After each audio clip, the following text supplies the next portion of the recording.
afternoon, everybody. My name is Andy, and today, together with Stephen and Jack, I will be presenting about how intercultural misunderstandings affect our life.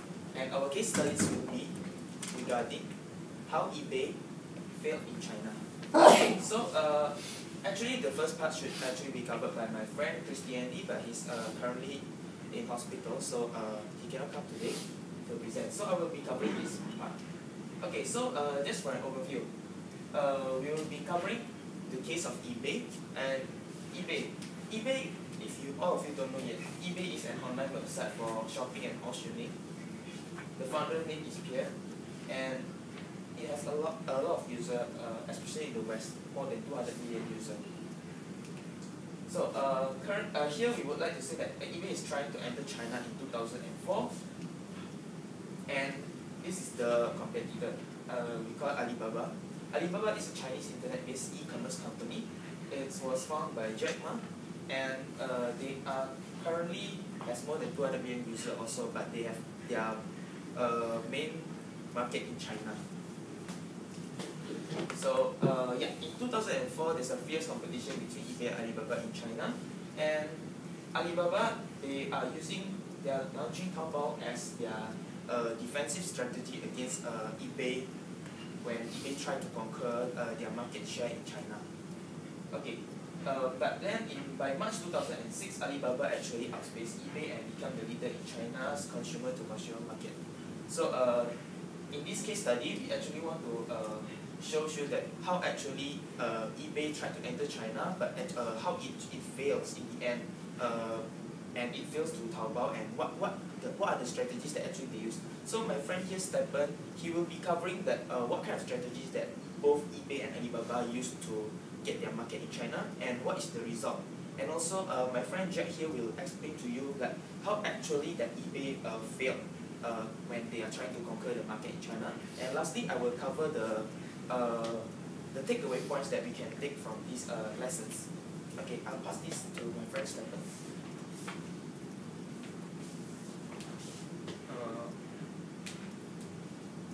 Thank you again for the brief introduction of the case. Okay, my name is Stephen, and for my part, there are two things that I would like to cover today. First is the overview of strategies that both companies use, and second is how the customer in China respond to it. Okay, first we take a look of the strategy that eBay and Alibaba use. Okay, first, before eBay entered China, eBay purchased its net and signed contract with China internet companies such as Sina, Sohu, and also NetEase.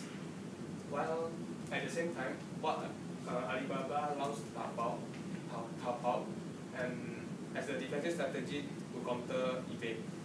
Taobao is similar with eBay, is an online store. And in terms of advertisement, eBay focused on spread its ads on buses and subway platform. eBay target at crowded place because eBay wanted a quick strategy to dominate the market. While Taobao secured its advertisement on major TV channels and also targeting mobile phone users.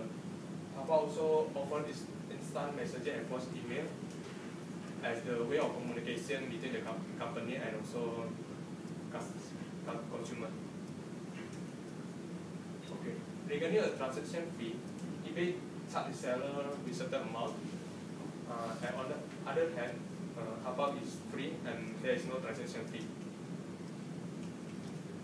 And regarding about the listing of both companies had, 40% of eBay product listing were for auction, and while for Taobao, because at that time most of China users not really familiar with the auction, that's why Taobao limited its listing for auction only 10%. And for the still talking about the listing, eBay listing appear to be more product centric, where eBay is start with a global platform where it group the user into buyer and seller only, while Taobao appear to be more consumer and customer centric company, where the listing were organized in several categories. such as women, men, and etc. So in terms of the listing period, eBay is not flexible as eBay offer a short listing period and there is no extension. It means that after the period end, then the consumer cannot extend it. And while Taobao is offer a longer listing period, and the customer can extend it automatically. Okay. So based on the strategy that they use, now let's move on to see how the customer respond to it. Okay. So there are two approaches that we are using. First is customer satisfaction, is measuring the customer utility, and second is the market share. We want to see the performance of both company in the market. Okay. As it was clearly so just now that Taobao had upper hand against eBay, and as a result, according to iResearch, the user satisfaction level for Taobao 15% higher than eBay. So Taobao 77% and eBay 62%.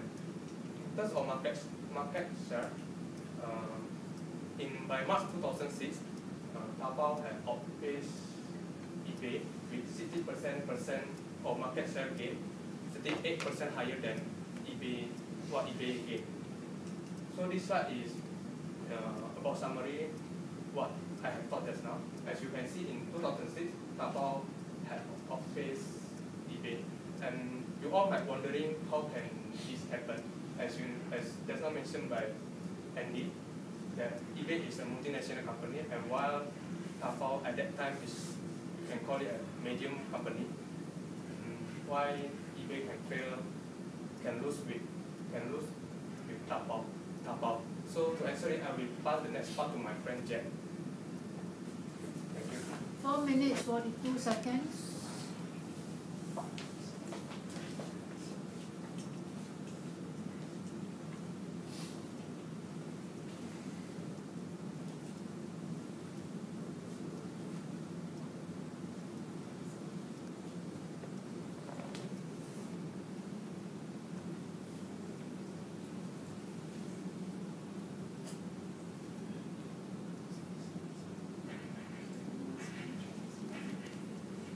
Ready? Alright, your time starts now. Okay, thank you, Stephen and Andy. So far, you guys have known about what Alibaba and eBay did to attract their customer, and also how the customer responded. Now, I'm going to talk about why eBay failed in China and which aspect of Chinese culture does eBay fail to adapt. In my opinion, the main reason why eBay failed in China is the misunderstanding of intercultural communication. There are two cross-cultural aspects that eBay failed to adapt, which are Chinese traditional media and Chinese customer taste and preference. And first, about the Chinese traditional media, I think knowing that most small business people in China prefer watching TV than using internet. Jack Ma, CEO of Alibaba, have secured advertisement on major TV channel. And why eBay spend a lot of money on advertising on overseas platform and internet? It's quite a mistake. eBay didn't understand the local market, didn't understand the Chinese traditional media. Furthermore, in 2004, there are a lot of Chinese people who using cell phone. And why eBay didn't have any advertisement on cell phone? Taobao offer instant message and voicemail to mobile phone for buyer and seller. And in addition, Taobao means taking for treasure in Chinese, which attracted a lot of attention from customer and by the smart play on words. And as a result, why not a lot of people know about eBay, Taobao were heard loud and strong in China. And this was the first aspect of Chinese culture, just eBay failed to adapt the Chinese traditional media. And the second one is the customer taste and preference. I think eBay will fail to adapt their product and service into local customer taste and preference. And while eBay charge its seller for listing and transaction fee, Taobao were free to use, and Taobao also have better term. It lets customer to list and extend for longer periods.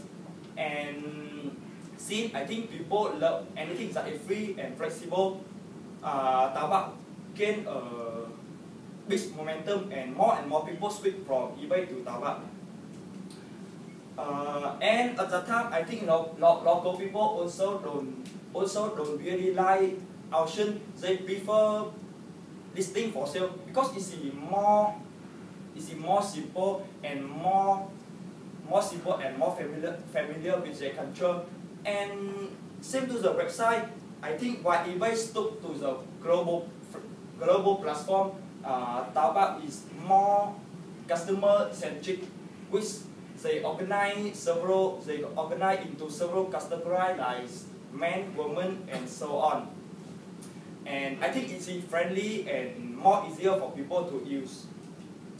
In conclusion, I think eBay failed to recognize that Chinese market and the business environment are very difficult from that of the web.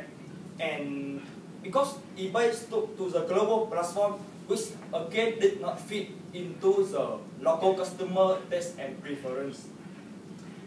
In overall, I think they did not solve the intercultural communication problem. So what are the lessons we take away from this story, and how do we relate to our lives? I will pass it to Andy. Thank you for listening. 4 minutes, 10 seconds.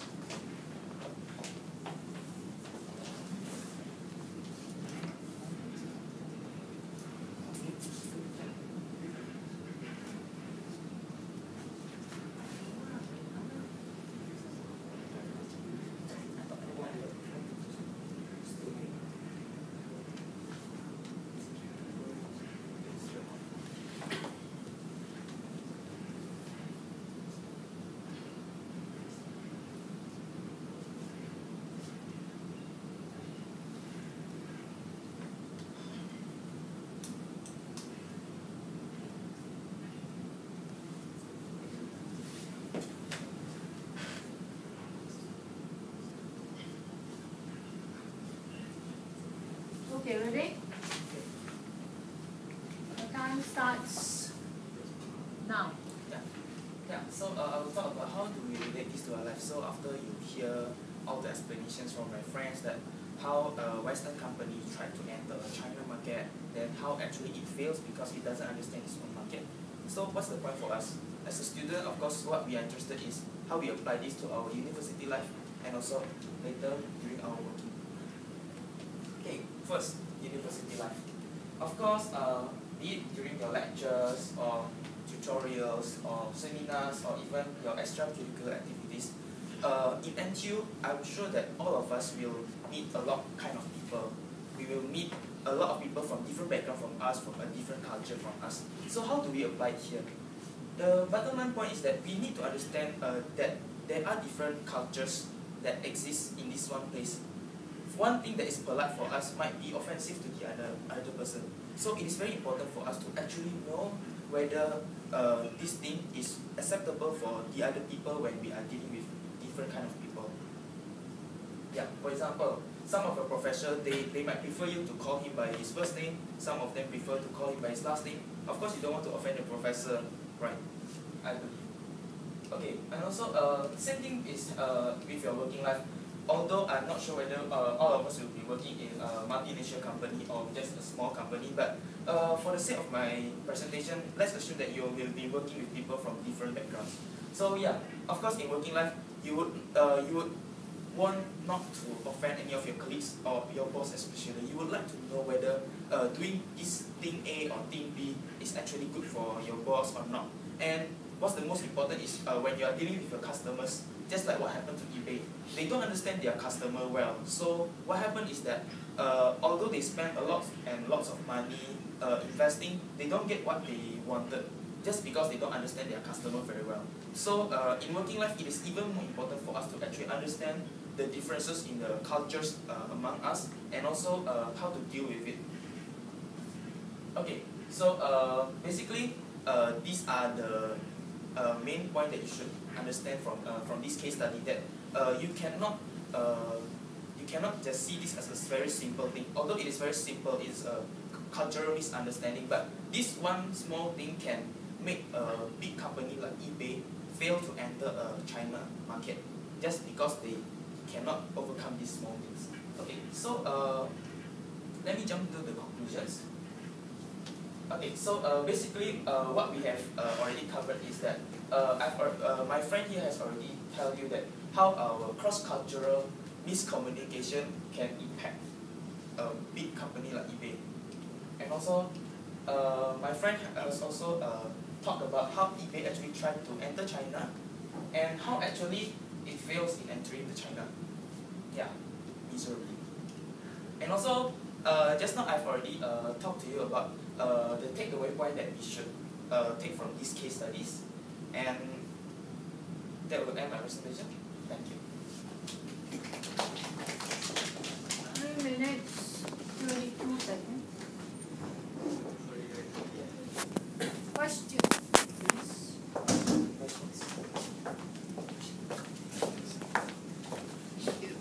Thank you very much. No, I can write. Can you pass it to her to write? But your class, can you write down here CV7? I'll write for you now.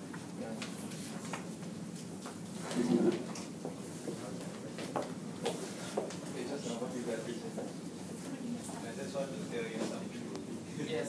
Actually, eBay has entered the China market, but after the Alibaba rising from the bottom, then it was expelled outside. But before Alibaba, they actually they have entered the China market already.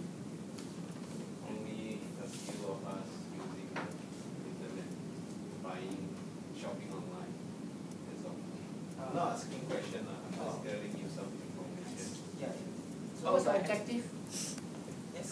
What's your objective? You want to Seems share like they are not information, doing is their it? research quite well. So there are lapses in your research, is it? Are you saying? Little bit lah. Okay, I would say that by then we don't mean that they don't exist at all. It's like their market share is very, very little. It's not like what they expect to get from this big investment. They thought that they will conquer the whole market, but in the end it's like 20-something compared to Alibaba. Alibaba conquer like 60-something% of the market share. So eBay is like 20-something. Of course, what they meant at first is they can conquer something like more than 50% of the market share, but actually they don't achieve it because what the way they promote it is not what the majority of the Chinese people are currently using. They promote it through the internet. They secure all the internet exclusive advertisement. They are the only one who can put advertisement on these websites. But in the end, they fail to see that most Chinese people, at that point of time, they are still using they still watch TV more than using internet. So they fail in overseeing these things. And Alibaba, they know this thing is happening, so they actually put more effort on advertising through the TVs, which made them successful in getting more of the market share. So I'm not saying that in this sense eBay actually doesn't exist at all, but it's just that they fail to get the majority of the market, which is their first intention. So actually, while they exist, but it's a very little share of market. Then where did you get the information about the advertising type of the two companies? Like you said, Alibaba is using TV to do the advertising, while the eBay or they're using internet to do the advertising. Where did you get the information from? It's on Forbes. Oh, we forgot to include our reference in our slides, but we got it on Forbes.com. See from the magazine name Forbes. Forbes. Forbes. So when you say you are Forbes, is it? Forbes. Forbes. Which year? The starting of the Alibaba company. Around 2004, 2005. Yeah. So according to the article that we read, China, eBay entered China in 2004. So before that, I think eBay not I mean the advertisement type. Where did you get the information? from the article. It's including the magazine, the article. That's where, as a Chinese, I never I experienced think it. this title had on your assignment. I think in the assignment, it's just the name of the link to the magazine title. They say that eBay is focused more on advertising on platform and internet. But why Alibaba do is they circle most of the advertisement on the TV, the major TV channel. Is that true? Next question. Especially from your presentation, you are saying that actually the business mode for eBay and Alibaba are quite different in China. Right? So, I mean, which point is it more on the intercultural understanding or more on the business mode, which is the main reason for the failure of eBay in China? Because you are saying that eBay didn't understand the Chinese culture well, and you also elaborated on some business difference between eBay and Alibaba. So which part, I mean, which reason do you think is more important to the failure of eBay in China? Different business model or the understanding about Chinese culture? I think the business model is same, not so different. But why eBay failed in China? I think the main reason is eBay, because eBay, they did not understand the Chinese culture. Okay, let me add on. So it's more like at first glance it will seem as if the business model which is wrong, but the mistake that they make in their business model is because that they don't understand what is happening in the China, like what people actually prefer there, whether they prefer to watch TV more or actually they prefer to surf more on the internet. So they are not sure which about the condition in China before they decide on their business model.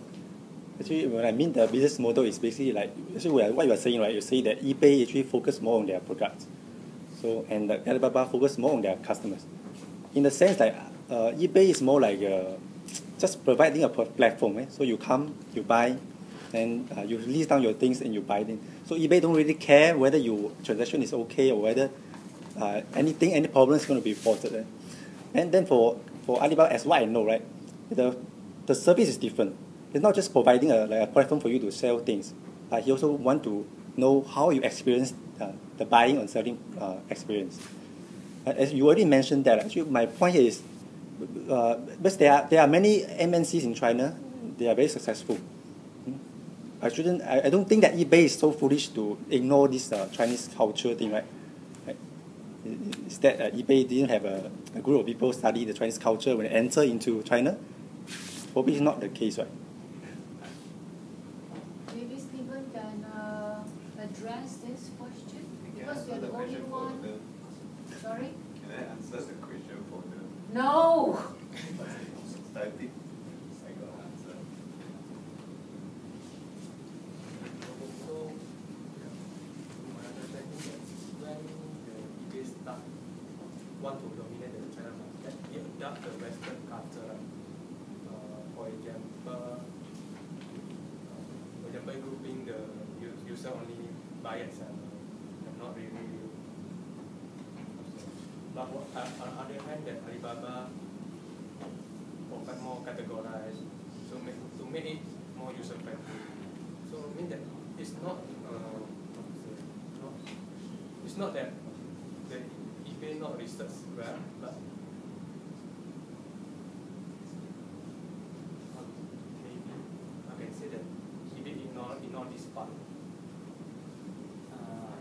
I think it's the line, because eBay is I don't say eBay is not research more about the Chinese, but I think eBay trying to apply the global platform to the Chinese market. But the global platform is not fit to the Chinese customer taste and preference. Okay. Any further questions? What if you were the CEO of the eBay company? What would you do to compete with the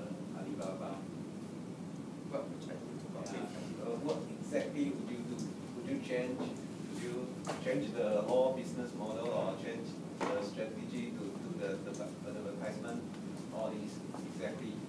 I want specific examples. Specific example. Yeah, what would you do? Excuse me, they are not CEOs.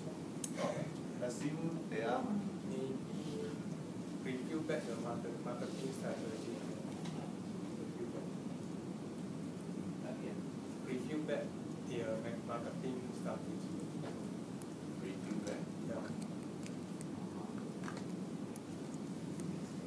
Confession for when we enter uncertainty. I think the bottom line is like first you need to understand your market well. So you need to understand how people would feel when they saw your advertisement on the internet, or let's say when you put your advertisement on the busway or subway, you put your posters over there. Do you think that people will actually pay attention to that, or will people actually pay more attention when they watch TVs, when they're at home, when they're actually watching a program and oh, there's this advertisement, which will actually give more impact. Maybe they would like to think. Maybe for Western country, they actually do pay attention to these kind of things. But maybe in China, people are easier, for example, and they don't really actually pay attention. So the effectiveness of the advertisement in each of these things might differ from one country to another. And this difference is not because of the business model itself, it's because of the culture of the people. Some people, they just don't give attention to this advertisement when they put it on the subways or when they place it on the bus or something. But maybe in the Western there, they actually do pay attention, and maybe they watch less TVs. Yeah, so this difference in the advertisement success rate is not because of the business itself, it's because of the people. The people affect the outcome of the advertisement, so they actually need to understand that part before they do something about it. Okay, thank you very much to the team for